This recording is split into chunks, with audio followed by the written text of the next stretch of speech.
In the heat and dust of the current Lok Sabha election, a debate on the sidelines around income and wealth inequality in India has gained traction, and this after the release of a report, Income and Wealth Inequality in India 1922 to 2023, the rise of the Billionaire Raj.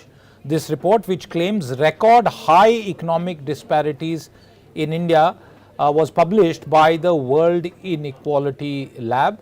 And this report says that India's growing inequality can be addressed through a comprehensive and progressive wealth tax package that targets the ultra rich, the uber rich in India. A follow-up report authored by economists Nitin Kumar Bharti, Lucas Chancel, Thomas Piketty and Anmol Somanchi shows the wealth share of India's richest 1% is at its highest in history. This is according to the report, and that report proposes a tax package to address what it calls this massive wealth concentration and create the fiscal space for critical social sector investments.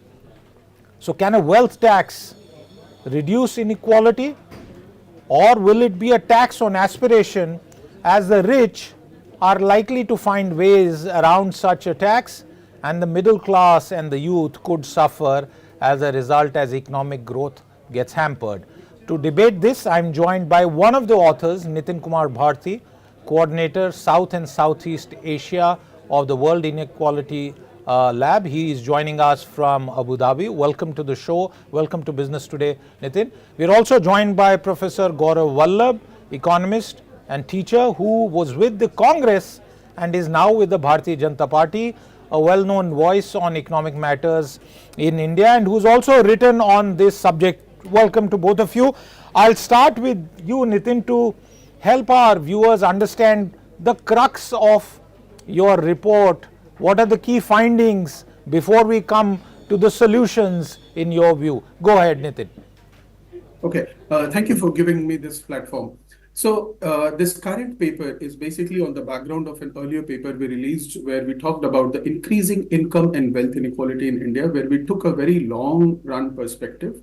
We estimated both types of inequalities over the last century, that is from 1922 until now. And we find that the current level of inequality is not only highest in India, if you take the entire century, but also that the current level of inequality is highest, is very, very high when compared to other countries around the world. Now, to just give you some number, we show that especially in terms of wealth, the top 10% wealth share has increased to about 65%, and top 1% of the population owns about 40% of the national wealth. Now, this is a very, very extreme number. Coming from there, we have released this new sort of issue brief where we have discussed about what could be the potential measures to sort of tackle this rising inequality. So first thing, I mean, as you have seen in the current debate, it is very hard for people to just believe that we are in a situation where the inequality has reached to such an extreme level. And that is like to make a mark on people's mind that this is a reality. This is not some numbers we are throwing. And I mean, there has been a lot of criticism and so on, but in the paper, we are very, very confident that it is not due to some methodological issue or any such issue. It is a fact. It is a reality that the inequality has risen to a very high level. Now, in this paper, we have produced some measures, and the most important one is what we are calling tax justice proposals, where we have talked about implementing some sort of wealth tax and inheritance tax. I think I should stop here, and we'll probably come to this point later. Yeah, right? sure. That's a good point. Quick follow-up on the sort of macro view that you said. You also say that in this paper I'm reading, the total wealth of the top 0.001%, less than 10,000 persons, is nearly 3 times the total wealth held by the entire bottom 50%, 46 crore 460 million individuals. Please pause if need be to let that sink in. Before I go to Professor Vallabh, just one quick, very generic question that might come to people's mind. We are taking 1922 to the current period. But wouldn't it also mean that as the economy grows, as more wealth is created, as the aggregate output goes up both in value and volume terms, that the same dispersion of wealth will continue to prevail? Was 1922 very different when we had the Rajas and the imperial Raj in India? We were not even an independent country to now. So why just single out this period, Nitin? So the reason behind taking 1922 is the year when income tax was implemented, and the methodology where we compute the entire income distribution in India is combining surveys and this tax data. And that is why the cutoff there.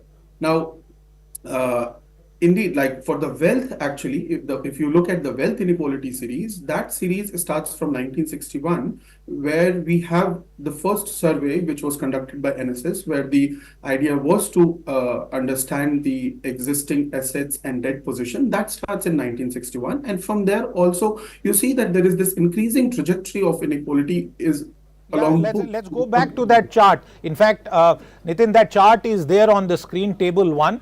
And yes, you can explain that. Go ahead. It's there for our viewers to see.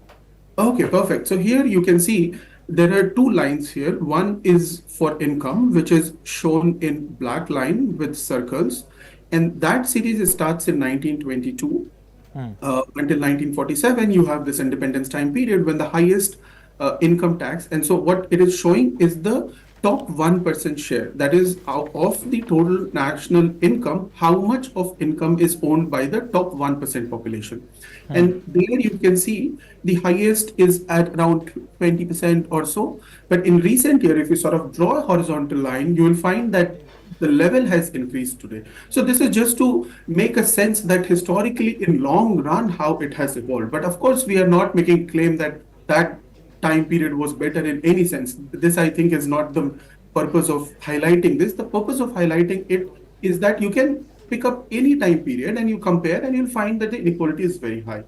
Now, if you look at the second line there, which is the top 1% share own, top 1% for wealth, it starts in 1961 and it also has that trajectory. And there, I think, let's stay with that. Yeah, go ahead. And there, if we sort of look into this recent year time period, so of course you have this post 1980 increasing curve along both. But now if you look into the recent year, I think this is a sort of peculiar pattern we have found here, is that for income it is sort of stable. But then if you look at wealth, the top 1% wealth share continues to grow. Now the argument sometimes people give that the economy is growing and so it is bound to happen is not entirely true. We could, there are so many ways to sort of highlight this. You could look at cross-country comparison where you compare India with China, where China is growing at much faster rates post 1980, but their inequality level is low. Or if you look at other developed countries where, of course, their the overall national income and national wealth is so high, but their level of inequality is lower than that. So just to make this simple argument, which that it is happening because of the growing economy, it does not hold ground if you do the comparative analysis. Okay. Professor Vallabh, before I come to you, I'll read one more sort of short para and then come to you with a question. This report also says India's top 1% income and wealth shares are now at their highest historical levels. More precisely, the top 1% control over 40% of total wealth in India, up from 12.5 in 1980. The top 1% income earners made 22.6% of total pre-tax income, up from 7.3 in 1980. It goes on to say this spectacular rise in inequality makes the billionaire Raj headed by India's modern bourgeoisie more unequal than the British Raj headed by the colonialist forces. Modern India, democratic India, an India where hundreds of millions of people vote, is more unequal than the British Raj. That is the claim. Professor Vallabh, how would you respond to it? Siddharth, see, you are giving me some interpretation from data. And from the same report, I can give you another interpretation that if you will capture that first top 10% of the population, you will find that the percentage of wealth held by the people living in the countries like South Africa, Brazil, US, and China is more than India. So claiming that this is happening, this is only one perspective. When we compare the wealth inequality, it has to be 10% to the bottom 50%. Taking only first 1% doesn't give the holistic picture. First point.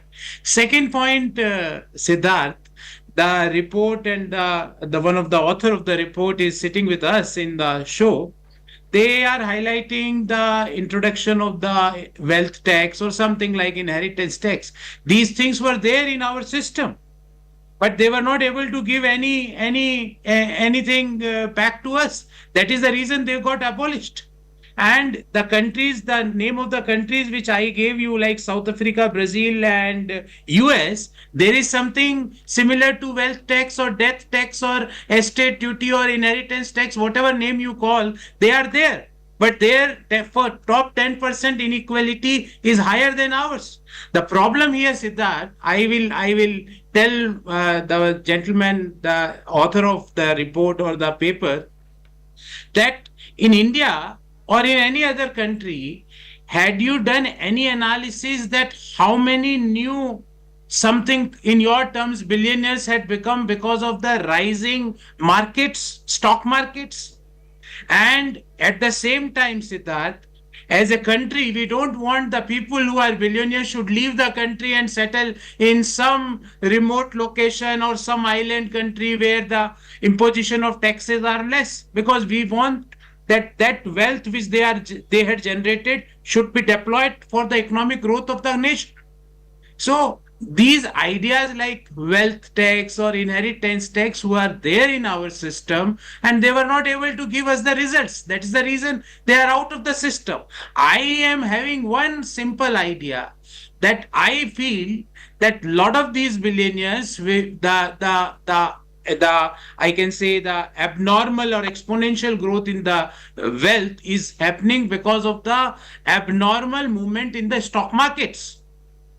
And that we can capture that wealth, or we can capture some component of that by having some taxes from that particular But income.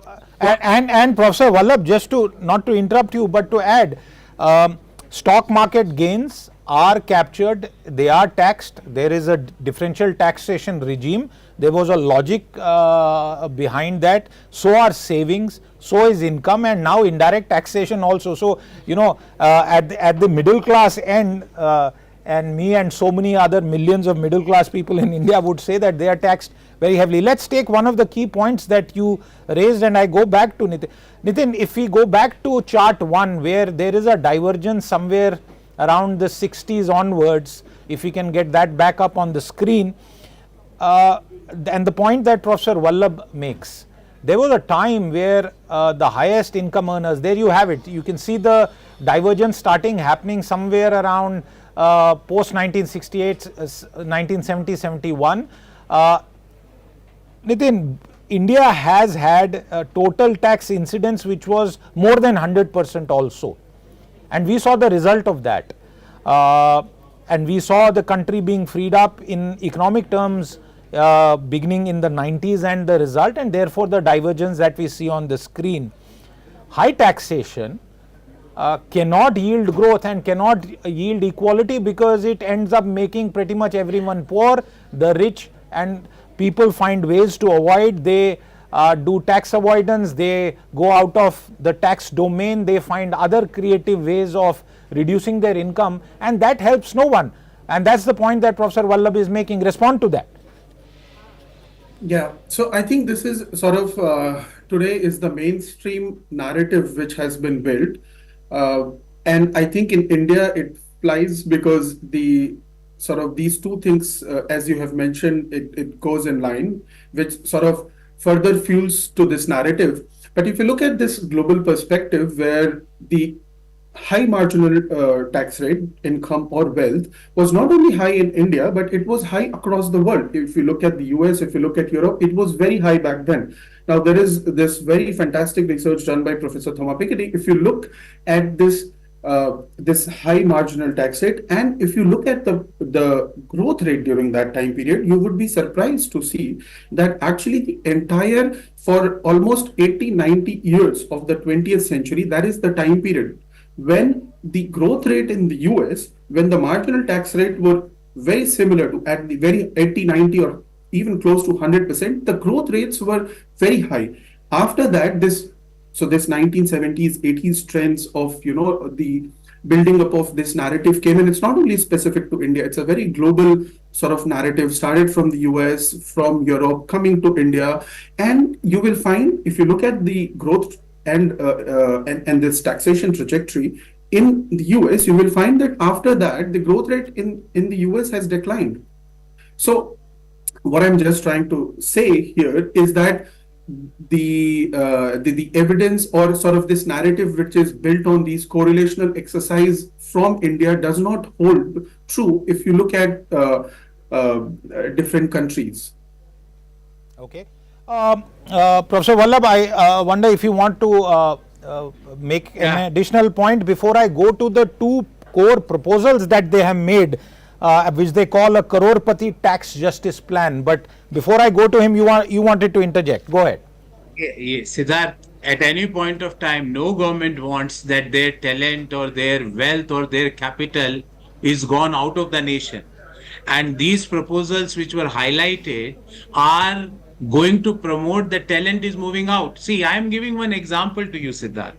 If there is a last 40-50 years somebody is billionaire and he took birth in a billionaire family and he got some shares and say prices have gone up and his wealth had exponentially increased, so he is not going to pay that tax because generally they used to keep them in trust or in something or other by which the wealth tax or any other tax of that nature will be avoided.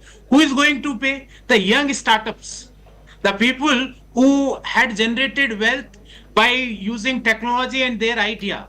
I don't want to tax, or nobody wants a tax on their aspirations. I had a proposal, Siddharth, instead of having the upper side taxed, why can't we have more spending in the lower side, maybe in the social security, maybe in the education system, maybe in the health system, maybe in the quality of living in our cities. So instead of taxing the upside, because upside ultimately the middle class is going to be caught, the extremely rich people is going to leave the country. So then what you make that point. Let's go to Nitin once. Nitin, explain the proposals that you have made. There are two key sort of legs to your tax justice package. Yes, I will go there, but just a small comment on. So along this building of this narrative, this fear of capital flight, fiscal expatriation, these are also built, but actually lots of researchers, they have tried to prove it empirically, but there is no strong evidence towards it. Okay. No, but till the reforms, till we got our first major tax cut called the dream budget, this is a fact that a lot of capital went out of the country, the whole black money saga. Nitin, I don't think, even if there may not be too many numbers that we can talk about now, but it's a fact that high taxation rates were not good for anybody during those decades in India. No. I mean, I think that's a different issue, but what I was trying to say is that empirically, there are countries where they're used to, in the past, they're used to these net wealth taxes, and then slowly countries have removed it, and all of these arguments were built about capital flight and so on. And if you if you study those countries and try to sort of come up to this number, you do not find it to be true. That was my only point. Now, okay, but go ahead, explain your proposals. Explain your proposals to the lay viewer. Right. So there are, I think the main proposal here is what we are proposing, especially to tackle this rising wealth inequality, is to bring in a combination of wealth and inheritance tax. And this is presented in table 3 or yes. And so in this tax justice, there are three different types: baseline, moderate, and ambitious, what we have shown here. Let's just talk about one very the most moderate one, the baseline one, where we are proposing a wealth tax of 2% on net wealth. And when we say let's bring up that chart on the screen. Yeah. Yes. 2% on net wealth above a threshold of 10 crore. And then this is what we are saying, that this threshold, given the high level of inequality, it is only going to affect the top 0.04% of the adult population. And it is not going to affect 99.96% of the population. Okay. Combined with that, there is an inheritance tax we are proposing, which is about 33% on the estates, where the term estates is for the total wealth when it goes from one generation to next generation. Again, there also a very threshold of 10 crores we have put in. And if you bring in these taxes, as I have said, the affected adults are just 0.04%. It will lead to total tax revenue collection of about 2.7% of GDP in combined. Okay, and this is the one goal where you are serving two purposes. You are tackling this very high wealth inequality in India. At the same time, there is these tax revenues which are coming. Now, the second component of it in the paper, which is sort of less talked about in at least in the media, what I am seeing is that we are also proposing that these about the expenditure part. Now, here in figure 2, where we see that the government expenditure on human capital investment, so here we have taken health and education, we see a stagnancy there over the last decade. In fact, the graph shows from 2008 onwards, you see that it has, for education, it is close to around 3%, and for health, it's around 1%. Of course, during COVID, the health component has increased. But then, even from the government proposed benchmark in National Education Policy 2020, or it's not only this, this is coming from actually 1986 education policy, that India will move in a direction where it will start spending 6% of GDP, and we do not find it to be happening. We do not even see any conversation happening. We do not see government coming up and giving some justification towards why this is the case, why we are unable to build it. It's just policies over policies. Same numbers are repeated, but never given any justification. I think one of the justification which they indeed give is that where is the money, where we should bring this money to increase this investment. And this is where the first argument comes, that okay, if you do not have money, we are providing you a solution where you can get some money to increase the investment. Okay, so supporting the poor through redistributive policies. Before I go to Professor Vallabh, let's bring up what Raghuram Rajan has been cited as saying on the wealth tax, and I'll try and quote him. He says, show me one country which has actually collected serious wealth taxes anywhere, and I would challenge Thomas Piketty on that.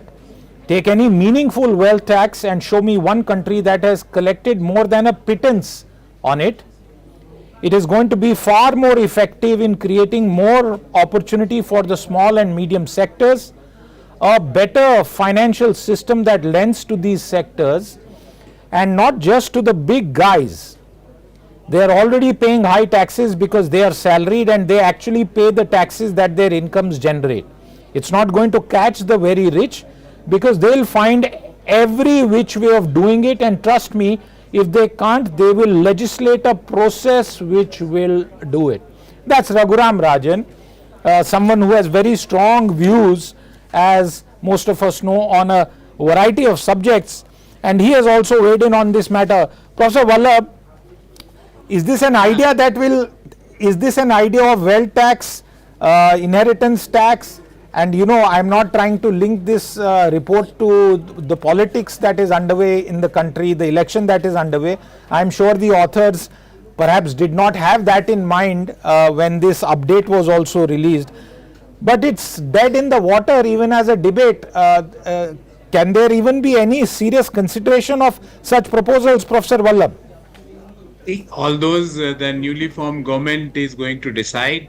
But I can tell you one thing as an economist, that I am not in favor of any such taxes on the aspirations, because it kills the aspirations of the young people who wants to enter into that billionaire club, or they want to have a startup to take that startup to the $1 billion valuation. I don't want to kill their aspiration. And these kids are the lower income group and middle income group families kids. They are not the high income group kids, which we had seen the startups journey in last 5-7 years. At the same time, as I am telling in your show again and again, that there is a need to empower the lower income group and middle income group by more spending for them. Rather than cutting upside, let us think of how to take the downside up.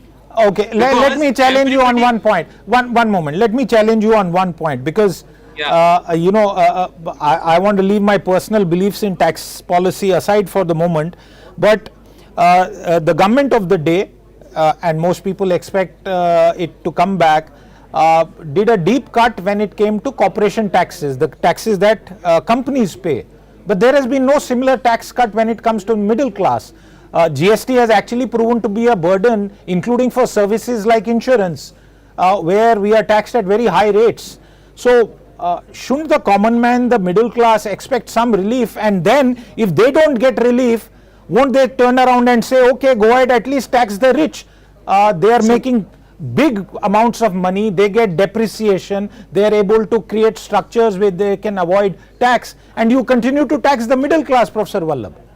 See, Siddharth, let us talk with data.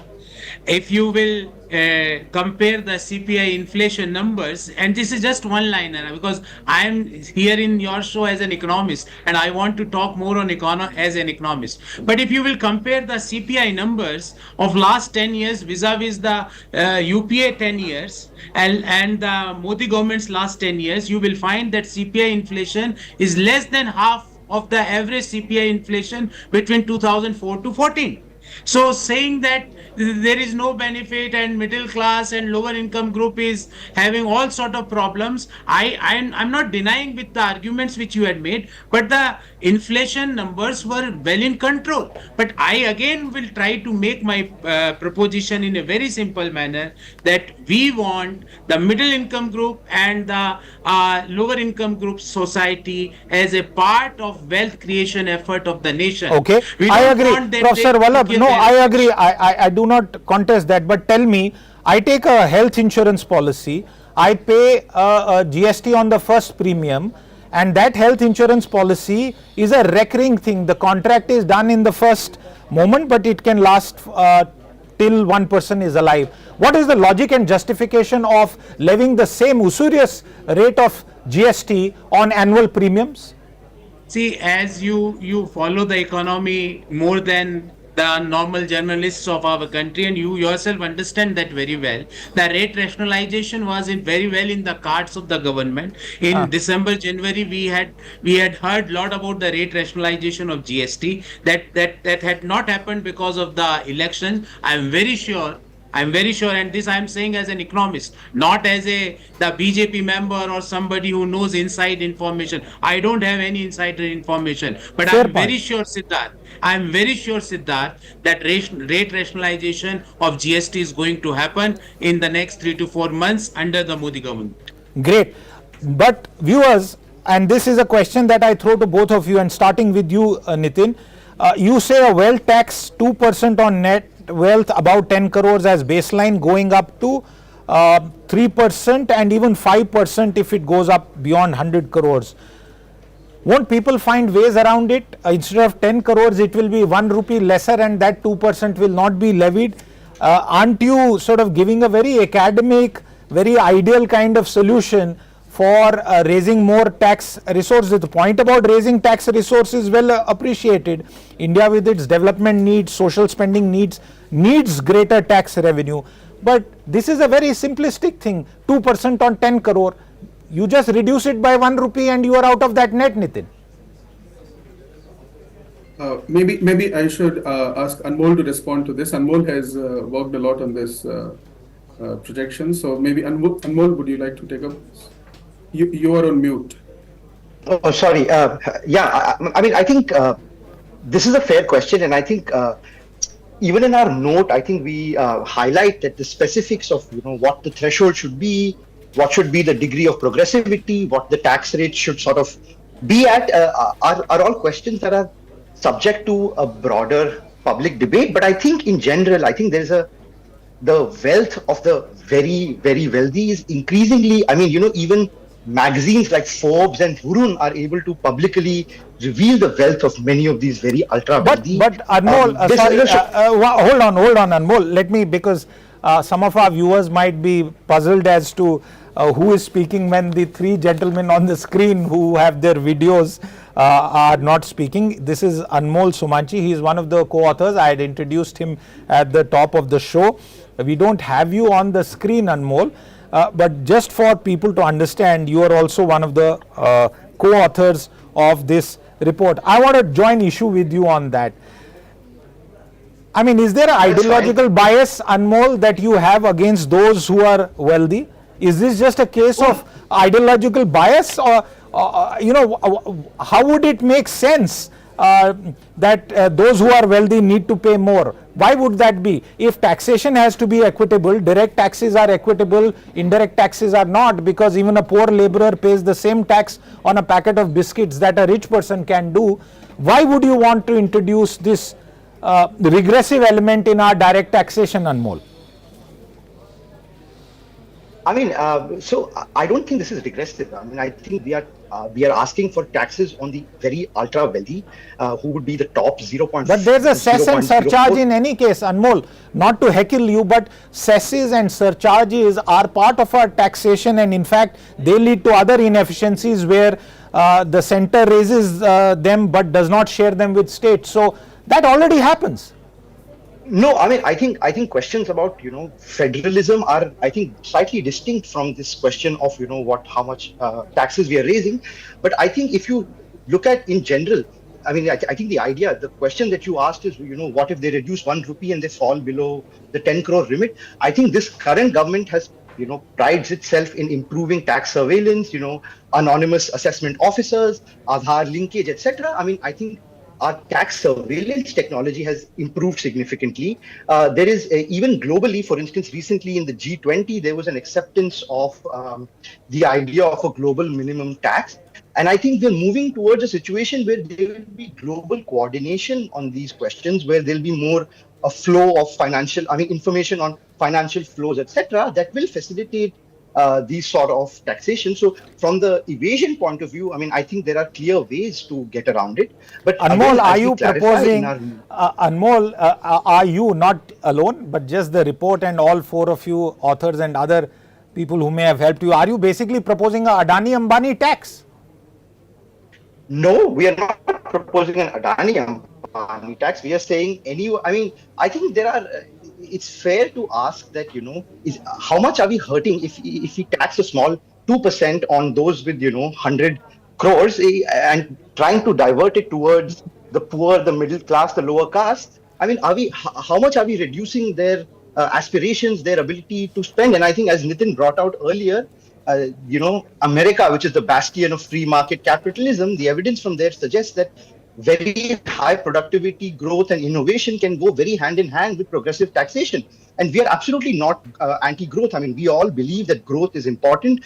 Growth lifts boats out of poverty. But if the growth is very, very elite growth and all the growth is going to the top 10%, well, that's not the growth that I think anyone wants. And I think that's what we're trying to get at. At no point are we trying to make any anti-growth kind of arguments. So Professor Vallabh, you had written, and I am quoting you to remind our viewers. You said the concept of inheritance tax was brought to the fore by Congress leader Sam Pitroda, and the Congress party has distanced itself from Pitroda's views. But timing is crucial in politics. And you said it's important not to dismiss Pitroda's opinion as merely personal, as he is a respected mentor to the Congress and has long been associated with the party. This is a question away from the report. A party that led to dramatic and drastic changes in taxation in the mid-90s with reforms, the dream budget that I am reminded of. and they basically turned away the legacy of the mid 70s, 80s, 60s Congress party. Why did it come back to the fore now? What could have been the logic for this idea to come up during the Lok Sabha elections? So Siddharth, you might be following and you might have seen Congress leaders asking the journalists, "Nahi tumhari jati kya hai? Nahi tumhare malik ki jati kya hai?" You had seen those kind of videos. You had also seen that I am going to have a equal distribution. I am going to have a census, and from census we will find out who is owning how much, and there is a redistribution of wealth and income. Lot of things were said by the Congress leaders, and under that particular environment, a idea coming by Sam Petroda that 55% of the deceased wealth is taken away by the government and 45% will be passed to the next generation. So that's the reason I was saying timing was very important, because Congress party was trying to have these kind of unrealistic anti-growth and anti-middle class and anti-lower class ideas. They were propagating that. That is the reason I had written in my piece, which you are quoting, a tax on aspirations, that these things are, we can't think that it is mere coincidence. There is a well planned thing. Congress party is thinking they are trying to divide the country based on the caste. Siddharth, if you ask Congress party leader any question, they will have a counter. Siddharth, tumhari jati kya hai? Nahi, tumhare malik ki jati kya hai? Nahi, tumhare editor ki jati kya hai? These things are anti-growth, anti-aspirations, anti-middle class, anti-lower income group society's aspiration. They kill the growth of the nation. Okay, viewers, yeah, go ahead. Anmol wanted to come in, or Nitin, did you want to come in? No, I wanted to add onto what Anmol was speaking before. So first thing, like this, the proposal, what is here in this paper is sort of, I mean, we are not saying that this is the right thing to do.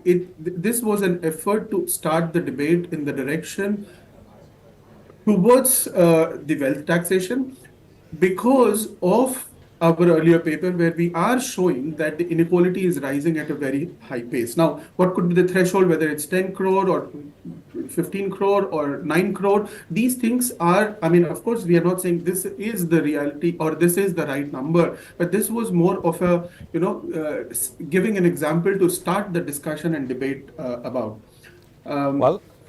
Well, you certainly started a debate and a discussion, and others have jumped in. And on the show, viewers, we have tried to keep politics away from a debate on trying to understand the rationale behind the proposals that have been made. Professor Vallabh has also had his say, and I think this is in some ways an inconclusive debate between a progressive tax that seeks or claims to reduce inequality to what Professor Vallabh described, a tax on aspiration. We don't know what will happen, but it's clear, apart from these proposals, that whatever be the result on the 4th of June and the budget that is expected in July, it is time for a new deal when it comes to India's direct taxation system. There are many reform ideas that have been pending. Many have been carried out.